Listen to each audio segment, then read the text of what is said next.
상식에 맞지 않는 의혹들이 나오고 있고 학부모 단체나 학생들의 우려와 공분이 커지고 있다며 지명 철회를 요구했습니다. 이재명 대통령께서는 저는 지명을 철회하는 것이 맞지 않나 개인적으로 생각이 듭니다. 김 후보자는 남은 의혹들에 대해 모레 추가로 글을 올려서 다시 설명하겠다고 밝혔습니다. 김민석 국무총리 후보자의 재산 신고 내역입니다. 5년 사이 7억 원 이상 재산이 늘었습니다. 하지만 지인 등에게 빌린 1억 4천만 원의 채무는 7년째 그대로 있습니다. 이 중에는 김 후보자에게 2008년 정치자금법 위반 사건 당시 불법 정치자금 2억 5천여만 원을 제공한 강모 씨도 있습니다. 야당에선 단순 차용이 아니라 불법 정치자금과 관련 있는 것 아니냐고 의심합니다. 불법 정치자금을 제공했던 사람에게 2018년에 또다시 돈을 빌리고 아직도 갚지 않았다. 도대체 어떻게 이해해야 할지 모르겠습니다. 자녀를 둘러싼 의혹도 이어지고 있습니다. 김 후보자의 아들은 한 국제고를 졸업하고 지난해 미국 대학교에 진학했습니다. 한 해 학비만 1억 원가량, 신고 재산이 2억여 원에 불과한 김 후보자가 이 학비를 어떻게 마련했는지 의문이 제기됩니다. 일명 아빠 찬스 동원 의혹도 나옵니다. 김 후보자 아들은 고교 시절 표절 예방 교육을 의무화하는 입법을 추진했는데 지난 2023년 11월 민주당 한 의원이 유사한 내용의 법안을 대표 발의했습니다.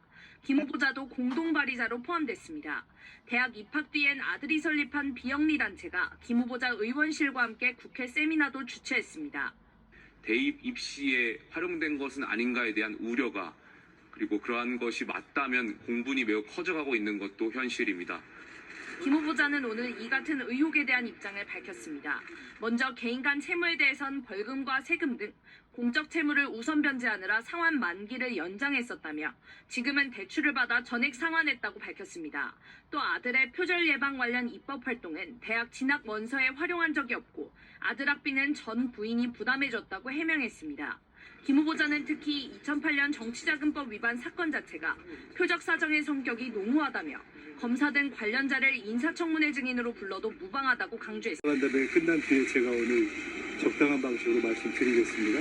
아마 그러면 궁금증이 다 해소될 거라고 보고. 그리고 7시간 뒤 자신의 SNS에 글을 올렸습니다. 작성한 내용과 유사한 법안을 자신이 공동 발의한 데 대해선 아들이 해당 입법 활동을 대학 원서에 활용한 바 없다고 했습니다. 하지만 지난 2018년 4월 5일 하루에만 서로 다른 9명에게서 각각 1,000만 원씩 모두 9천만 원을 빌린 데 대해선 별다른 해명을 내놓지 않았습니다. 아들이 만든 단체와 김 후보자 의원실이 국회에서 세미나를 공동 주최했다는 추가 의혹에 대해서도 해명은 없었습니다.